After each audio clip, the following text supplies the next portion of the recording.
A lawyer representing around 1,500 victims of the infected blood scandal has said he'll put pressure on the government to pay interim compensation within days or weeks. Yesterday, an inquiry recommended that people who'd been affected should receive immediate payments of at least £100,000 each because of their profound physical and mental suffering. The government said it would consider the guidance with the utmost urgency. Laura Trant reports. The recommendation that victims should receive an interim compensation payment is a key moment both for them and their families. Campaigners say it's a major step forward in terms of admission of responsibility. At least 2,400 people have died so far after contracting HIV or hepatitis C because of NHS treatments for blood disorders from the mid-70s to the early 90s. Des Collins, a lawyer who represents around 1,500 victims, said he'd be calling on the government to make the interim payments immediately. We'll be back out there on Monday morning to try and put as much pressure as we can on the government to make that payment immediately. And when I say immediately, I don't mean within 3 months, I mean immediately. It's been described as the worst treatment disaster in the history of the health service. The final compensation bill at the end of the inquiry is likely to run into billions. It's 7:20. The government has not yet said that it will implement the recommendation from the Contaminated blood inquiry that victims should get interim payments of £100,000 each. The Cabinet Office said instead yesterday that the matter is being looked at with the utmost urgency and there will be a response as soon as possible. Matt Hancock was Health Secretary until he resigned last year for breaking COVID restrictions. I asked him what he thought of that response. Of course, the government needs to pay compensation as soon as practicable. You don't set up an inquiry like this in government unless you are fully prepared to make the payments that it recommends. And I think that the work that's been done by the inquiry has been incredibly thorough. It's taken a long time to get to this point. And it's morally right that the government should support people who, through no fault of their own, had such a terrible impact on their lives from this scandal. So I heard what the Cabinet Office said. Having been a minister, having been a Cabinet Office minister, my reading between the lines of that is that they're going to get on with this pretty quickly. But why not commit to it straight away? Do you think that what might be the reason for the stalling? I don't think it's stalling. I think it's that you have to get a decision agreed across government. Yeah, but they would have known this is coming. Well, they may not have known the details of it until very recently, because this is a fully independent inquiry. And I think that personally, having been a health secretary who ensured that we got the same levels of compensation across the UK, and then I committed the government to pay any compensation that the inquiry recommended, I'm glad the government appears to be about to do that. Do you think the would-be prime ministers need to commit to it straight away? Well, that's a matter for them. I haven't spoken to either of them about it. What would you like them to do? Yes, of course. I think whoever's going to be prime minister, whether the payments are made under the current prime minister in the next month or so, or either of the two candidates to be the next prime minister, of course they absolutely should pay the compensation recommended by the inquiry. In a way, my view is that when a government sets up an inquiry like this, which we were right to do, it is then a moral duty on the state, on the government, to pay compensation once everything's been properly looked into, which it has over the last 5 years. And compensation is only right. And I don't say this lightly because, of course, this all comes from taxpayers' money. It's all of us effectively coming together to support people who've had something terrible done to them through no fault of their own. People have died throughout the inquiry process. People will die between now and the payment of this money, if that is what the government does. Is it immoral to delay? Well, I think that the payments should be made as soon as practical. And as the campaigners have said, that should be in a matter of weeks. But in government, when a recommendation comes in like this, you do need to then check with each department. The Treasury will obviously have to find the money. The Health Department has to administer the payments. The Cabinet Office is involved basically to make sure that the whole of government is supportive of this process.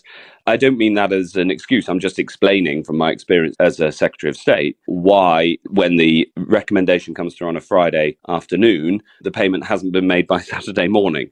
But it should be. and I'm confident that it will be.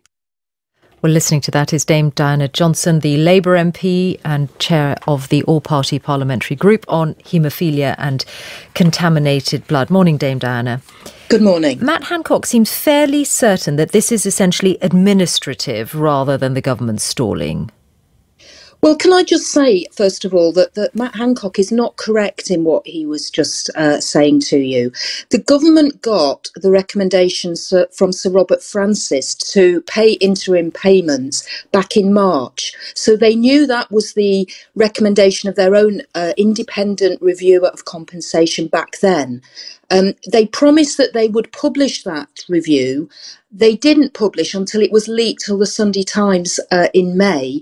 They'd also promised they were going to publish at the same time their response. And when they did publish in June, they didn't publish a response. And in fact, I had to bring the Minister to Parliament just before we went into recess to explain what was happening, what was the government doing about this recommendation.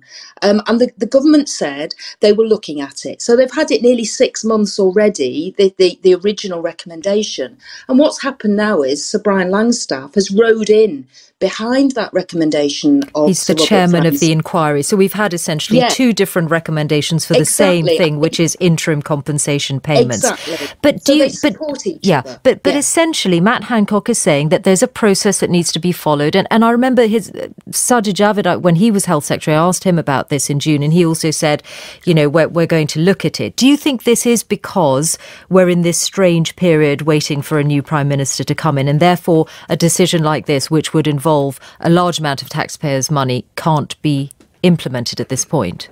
Well, that may well be the case, but as I just set out, they've had this since March. They knew this was what was being recommended. So I don't understand why it's now nearly August and they haven't been able to make a decision. I think it's really important what Sir Brian has said. It makes the case even more compelling for these payments to be made.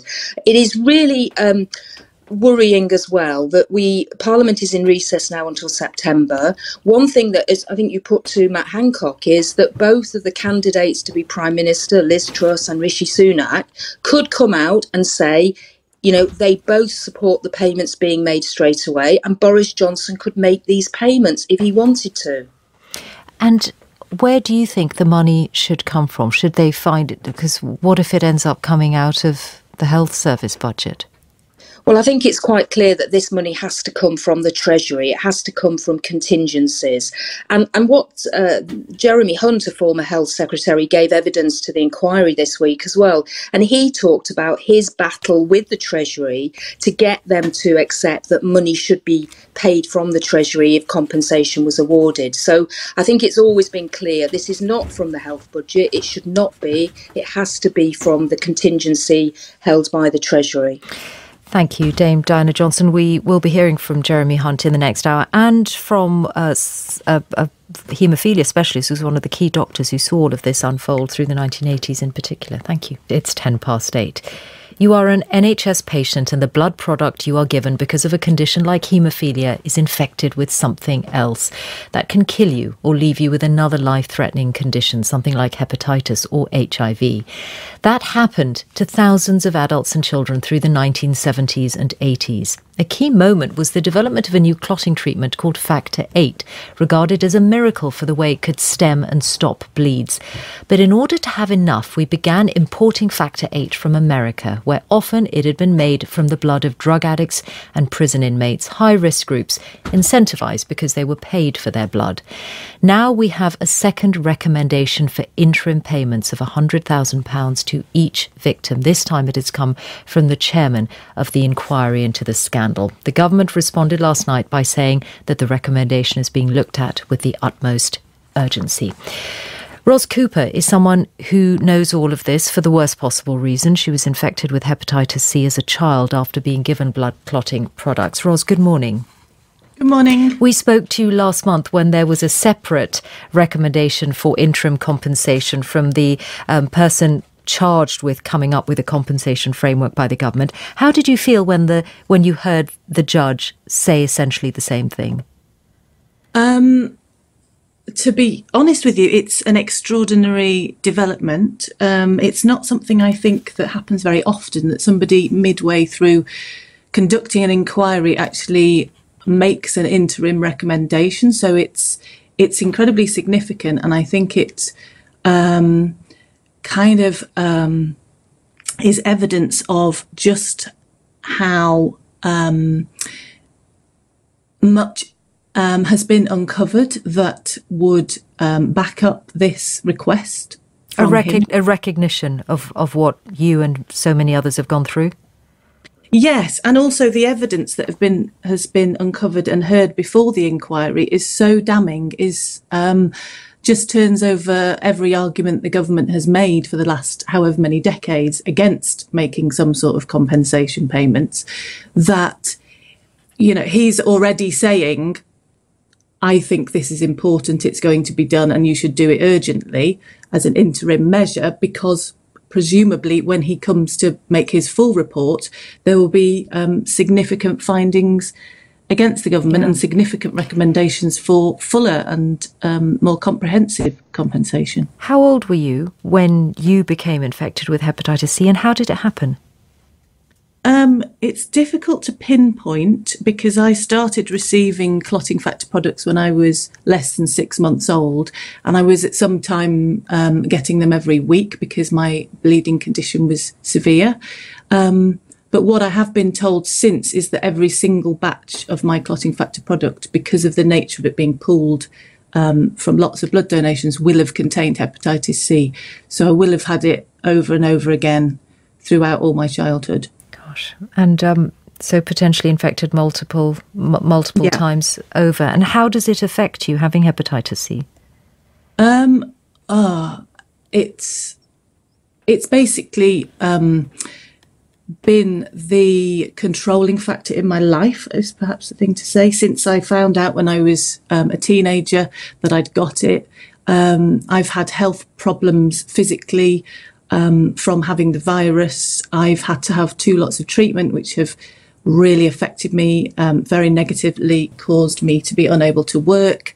I've had brain problems. I have a lot of mental health problems. For me, that's probably been the worst thing. I've been lucky in that my physical health hasn't been too bad, other than fatigue, meaning I've been unable to work. But the mental side effects of dealing with being told you're going to die in your 20s has been huge. And then compounded by having to basically fight ever since then to try and get some level of acknowledgement of justice from successive governments has been phenomenal. And I've done my very best to try and take back control of my life, to try and live as best I can with this hanging over me, which it still is, and it's still having an impact.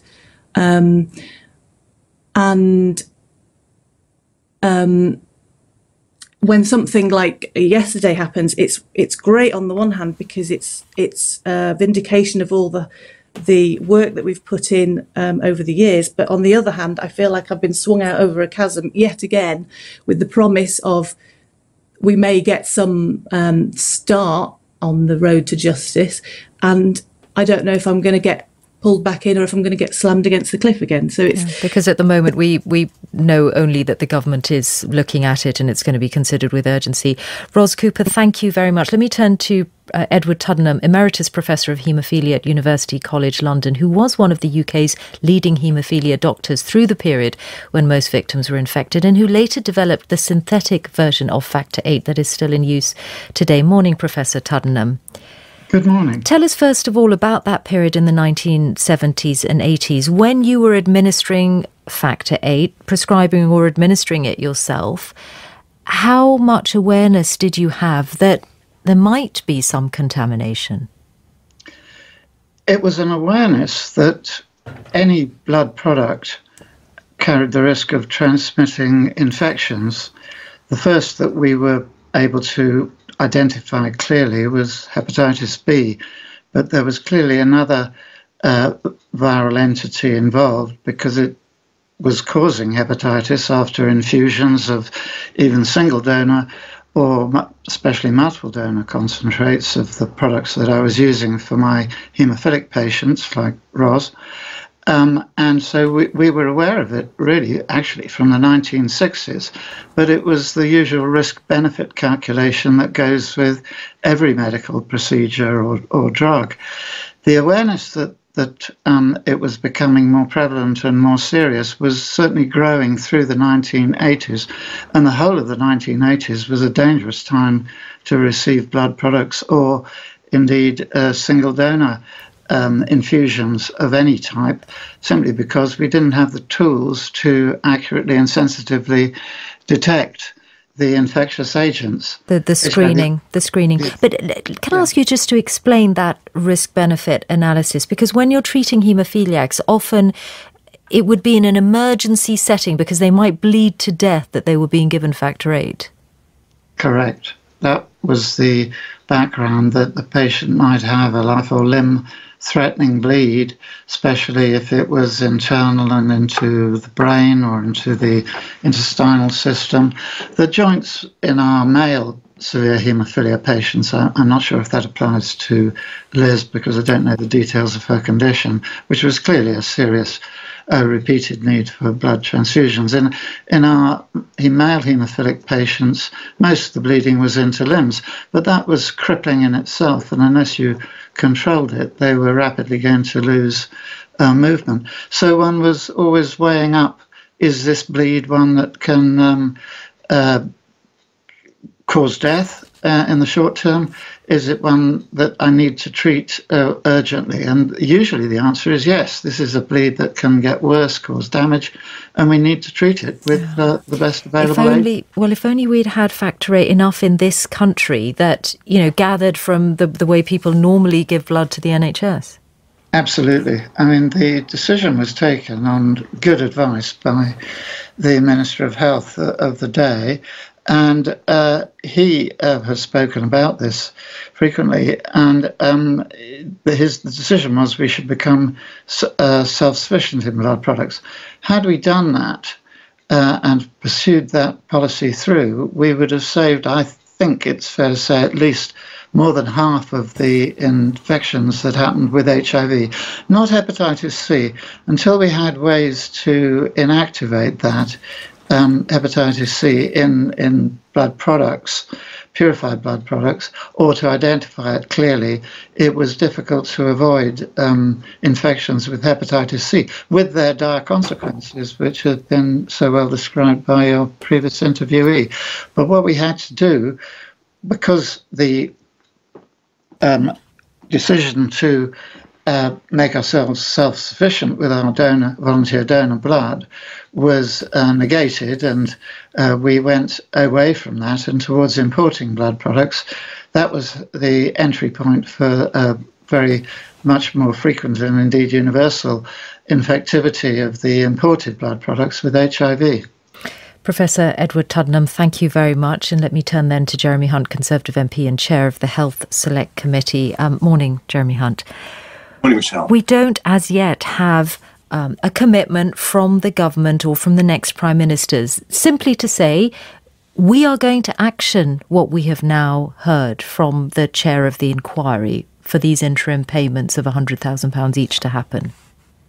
Well, I hope we will get that very soon, and I very much welcome the fact we only had this announcement yesterday, and today we've heard the government will look at it urgently, and I absolutely think they must not kick this into the long grass. I mean, I became aware of this when I was a backbencher long before I was Health Secretary, because I had some very brave campaigners in my own constituency, a gentleman called Mike Dorricott, someone called Steve Nicol, another lady called Melanie Richmond. And Mike Dorricott came to explain this to me, and he then sadly died. And the reason why this is urgent is because people are dying the whole time because of this terrible injustice. And sadly, Mike Dorricott didn't even come to find out that there was going to be a public inquiry and that his life's work, which was campaigning for justice, would reach a resolution. And I think we can do something about that now, which is why I really hope we act fast. Do you think it will happen, though? You can hear from Ros Cooper the feeling that she has, essentially that of raising hopes and then still not being sure whether it will actually happen. The whole point of having interim payments is so that people don't have to wait for the entire process to be completed. Well, I think it will. I can understand her frustration and her scepticism because, they've been campaigning for this for 30, 40 years now, a very, very long time. And so there is a sense of, will anything ever change? But we have had a public inquiry now. I think it's being excellently run by Sir Brian Longstaff.